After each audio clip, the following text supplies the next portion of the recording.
সরকারি চাকরিতে কোটা পদ্ধতিকে বৈষম্যমূলক বলে মনে করেন সাধারণ শিক্ষার্থীরা। কোটা বহাল করে হাইকোর্টের রায়ের বিরুদ্ধে আবারও সোচ্চার চাকরি প্রত্যাশীরা। কোটা বাতিলের দাবিতে উত্তাল হয়ে উঠেছে বিভিন্ন ক্যাম্পাস। অন্যদিকে কোটা বহালের পক্ষে মাঠে নেমেছে মুক্তিযোদ্ধা সন্তান কমান্ড সহ কয়েকটি সংগঠন।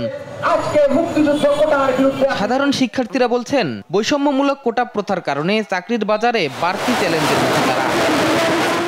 56% যে কোটা দিয়ে আমাদের একটা চাকরির বাজারে পুরো একটা বৈষম্যের মতো তৈরি করা হয়েছে ছাত্র সমাজের মাঝে, সেটা ছাত্রদের মধ্যে খুবই হতাশার জন্ম দিয়েছে। এটা একটা মেন্টাল প্রেশার যে আসলে মেধার ভিত্তিতে আমার জন্য মাত্র 44% কোটা বরাদ্দ থাকছে। সরকারি চাকরির মতো জায়গায় আসলে যখন এই যে কোটা বহাল রাখবেন 30%, তো সেখানে হচ্ছে কোটার মাধ্যমে হয়তো অনেকেই উঠে আসবে যারা অযোগ্য। কোটার কারণে প্রকৃত মেধাবীরা বঞ্চিত হচ্ছেন বলে মনে করেন অধ্যাপক আসিফ নজরুল। বিদ্যমান যে কোটা ব্যবস্থা রয়েছে সেটা সম্পূর্ণভাবে সংবিধান বিরোধী, বাংলাদেশের মুক্তিযুদ্ধের চেতনা বিরোধী, এবং এটা বাংলাদেশের সাধারণ জনগণের প্রতি এক ধরনের জুলুম, বৈষম্য। ন্যায় বিচারের স্বার্থে কোনোভাবেই এই বিদ্যমান কোটা ব্যবস্থা ফিরে আসার কথা না। আইন বিশেষজ্ঞরা বলছেন, সংবিধান অনুযায়ী পশ্চাৎপদ জনগোষ্ঠীকে কোটা দিতে হবে, তবে সেটাও হওয়া উচিত মেধার ভিত্তিতে।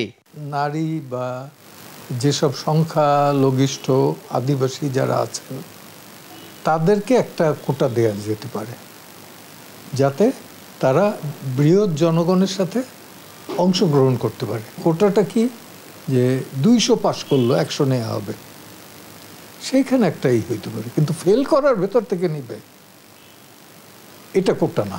প্রকৃত মুক্তিযোদ্ধার তালিকা নিয়েও প্রশ্ন তোলেন তিনি। 2 লক্ষ নাকি মুক্তিযোদ্ধার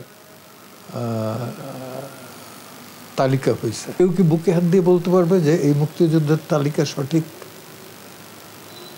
এটা বেঠিক নাই, অসংখ্য বেঠিক আছে। এর মধ্যে পত্রিকায় দেখলাম যে 50 বছরের নিচে বয়স আছে অসংখ্য মুক্তিযোদ্ধা। সড়ক ও রেলপথ অবরোধ, অবস্থান কর্মসূচির পর শনিবার সারা দেশে বিক্ষোভ কর্মসূচি পালন করবে কোটা বিরোধীরা। আর রোববার সব কলেজ বিশ্ববিদ্যালয়ে ক্লাস পরীক্ষা বর্জনের ঘোষণা দেয় তারা। শাহিদুজ্জামান সাকিব, দেশ টিভি, ঢাকা।